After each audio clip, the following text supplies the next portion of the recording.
मतलब है कि इससे पहले वाले सवाल में ऊपर छोटा था और नीचे बड़ा था, लेकिन यहाँ क्या है, ऊपर बड़ा है और नीचे छोटा है। ये आपको ध्यान देना है, ठीक है। चलिए इसको बाद में देखेंगे। सबसे पहले हम लोग क्या करते हैं कि एक त्रिभुज की रचना करते हैं। कैसे, देखिए यहाँ भुजा है 5 सेंटीमीटर, 6 सेंटीमीटर और 7 सेंटीमीटर, 3 भुजा हैं।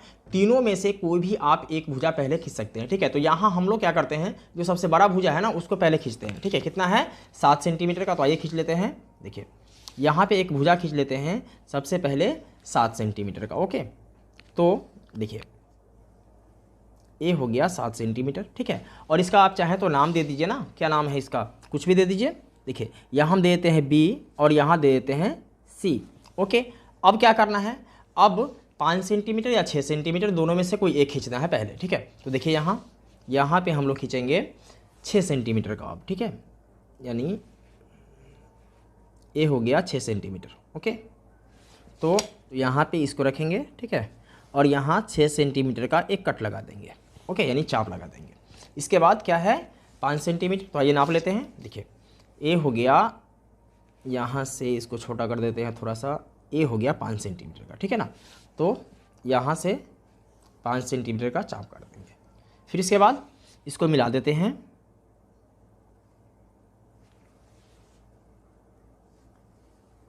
मिला दिया, इससे इसको मिला देते हैं, ये मिला दिया, इसका नाम ए दे देते हैं, ठीक है। तो हमारे पास अब क्या क्या हो गया, देखिए ए हो गया 7 सेंटीमीटर का, क्या हो गया 7 सेंटीमीटर, ठीक है ना। ए हो गया 6 सेंटीमीटर और ए हो जाएगा 5 सेंटीमीटर, ठीक है। लिख देते हैं यहाँ पे 5 सेंटीमीटर। अब क्या करना है, देखिए अब हमें नीचे की तरफ न्यून कोण बनाना है, ठीक है, इस तरीके से, और ऊपर कर लेते हैं इसको। देखिए यहाँ पे न्यून कोण बनाना है, ये न्यून कोण बना दिया, ठीक है।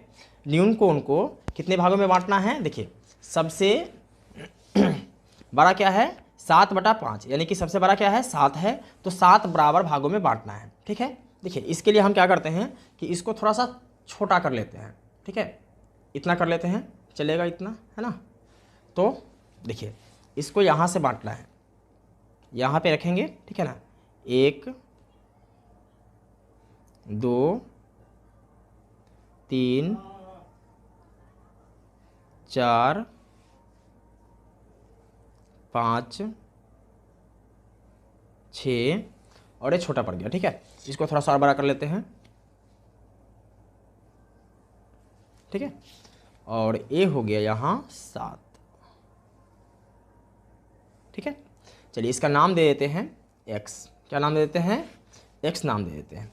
इसके बाद क्या करना है, इस प्रत्येक बिंदु का भी नाम देना है। तो यहाँ पे b है तो इसका नाम देते हैं b1, क्या देते हैं b1, ये हो जाएगा b2, ये हो जाएगा b3, ये हो जाएगा b4, ये हो जाएगा b5 और ये हो जाएगा b6 और ये हो जाएगा b7, ठीक है। अब यहाँ क्या करना है, देखिए यहाँ पे यही एक फंडा समझना आपको है कि इससे पहले वाले सवाल में क्या था, 2/3 गुनी था, ठीक है। तो नीचे वाले से सबसे पहले हम लोग मिलाए थे ना।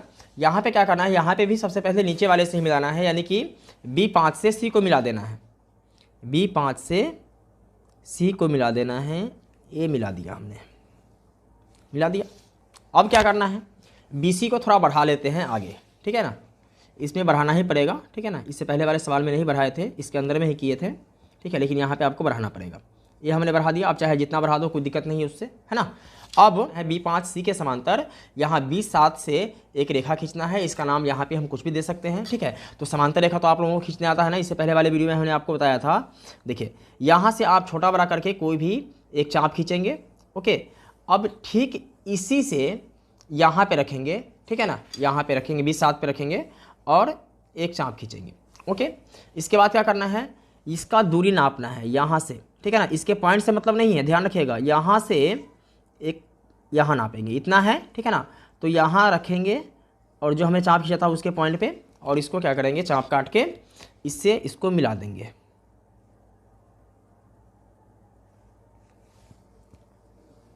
मिला दिया। आप इसका नाम कुछ भी रख सकते हैं, डी रख दीजिए, ठीक है ना। अब क्या करना है कि जैसे हमने यहाँ पे समांतर रेखा खींचा है ना, वैसे ही यहाँ से एक समांतर रेखा खींचना है। इसके लिए क्या करेंगे ना, इसको बढ़ा देते हैं थोड़ा सा, ये बढ़ा दिया। अब देखिए यहाँ पे रखेंगे, एक चाप खींचेंगे, फिर इस बिंदु पे रखेंगे, एक चाप खींचेंगे, इसके बाद यहाँ से इसको नापेंगे, ठीक है, इतना है, तो इस पॉइंट पे रखेंगे, इसको कट लगाएंगे, ठीक है, और एक रेखा यहाँ से इस तरीके से खींच देंगे, ठीक है। ये जो रेखा हुआ इस रेखा के समांतर, ओके, इसका नाम आप कुछ भी दे दीजिए, ई दे दीजिए।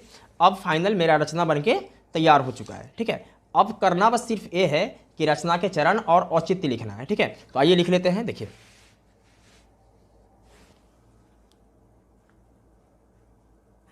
रचना के चरण,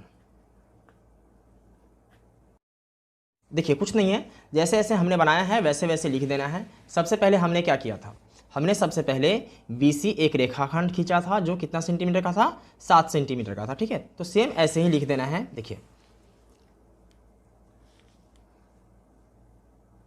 सर्वप्रथम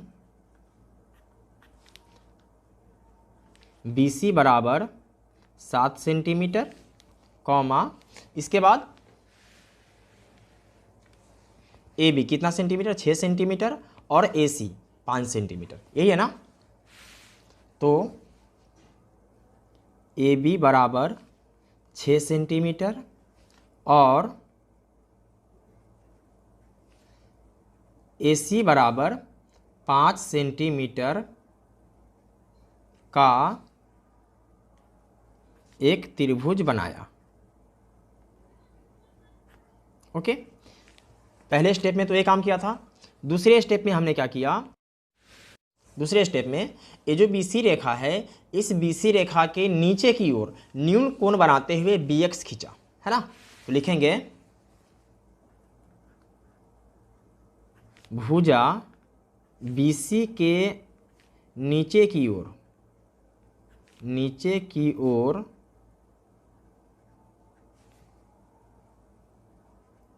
न्यून कोण बनाते हुए BX खींचा, ठीक है, ये हो गया। तीसरा स्टेप क्या है, B को केंद्र मानकर, किसको केंद्र मानकर, यहाँ B को केंद्र मानकर, ठीक है ना, बराबर बराबर क्या किया हमने, 7 चाप काटा है, ठीक है ना। तो लिखेंगे नंबर 3 में B को केंद्र मानकर, B को केंद्र मानकर 7 बराबर चाप B बराबर B1 बराबर B2 बराबर B3 बराबर B4 बराबर B5 बराबर B6 बराबर B7 खींचा, ओके। इसके बाद हमने क्या किया, इसके बाद B5 से C को मिला दिया। तो लिखेंगे चौथा पॉइंट, B5 से C को मिलाया,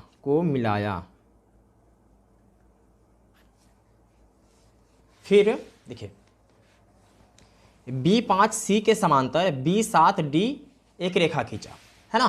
तो लिखेंगे 5वां पॉइंट में, फिर B5 C के समांतर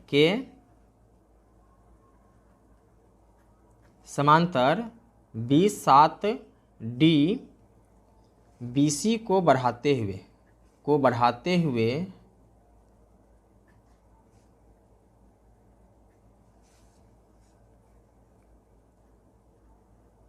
एक रेखा खींचा, ठीक है। इसके बाद देखिए, इसके बाद क्या हुआ, छठा पॉइंट देख लेते हैं। देखिए छठा पॉइंट में D पर, देखिए D पर AC के समांतर एक रेखा खींचा DE, है ना। तो लिखेंगे D पर AC के समांतर DE खींचा जो बढ़ाए गए ए बी से ई बिंदु पर मिलती है। ठीक है, इस प्रकार से मेरा रचना के चरण कंप्लीट होता है। ठीक है, इसको आप अपनी भाषा में भी थोड़ा बहुत इधर उधर करके लिख सकते हैं, कोई दिक्कत नहीं है। ठीक है ना। अब हमें क्या करना है, औचित्य लिखना है। देखिए औचित्य कैसे लिखेंगे,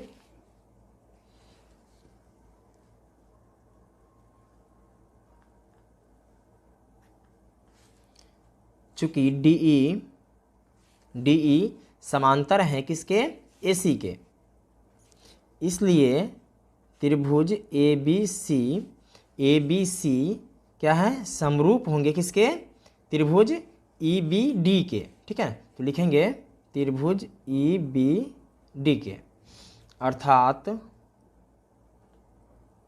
देखिए ई बी बटा ए बी, ठीक है ना, ई बी बटा ए बी बराबर बी डी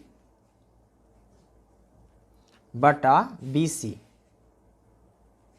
बराबर, यहाँ आप देख सकते हैं डी ई बटा ए सी। ठीक है ना, तो लिखेंगे डी ई बटा ए सी बराबर क्या हो जाएगा, हमारा सवाल क्या कह रहा था, हमारा सवाल कह रहा था, देखिए आप यहाँ 7/5 गुनी हो, है ना, तो लिख सकते हैं यहाँ पे बराबर 7/5 गुनी है। ठीक है ना, यही क्या हो जाएगा, रचना बन के तैयार हो जाएगा। ठीक है, ये जो रचना है इसको आप लोग पेंसिल से बनाएंगे। ठीक, मैंने यहाँ पेन का इस्तेमाल इसलिए किया था ताकि आप लोगों को साफ साफ दिखाई दे और आप लोग अच्छे से समझ सकें। ठीक है, अगर आप पेन का इस्तेमाल करते हैं तो आपका नंबर भी कट सकता है, इसलिए हर हाल में इसको क्या करना है कि पेंसिल से ही बनाना है, एकदम गांठ बांध लेना है आप लोगों को। ओके, चलिए फिर मिलते हैं एक और वीडियो में, तब तक के लिए जय हिंद।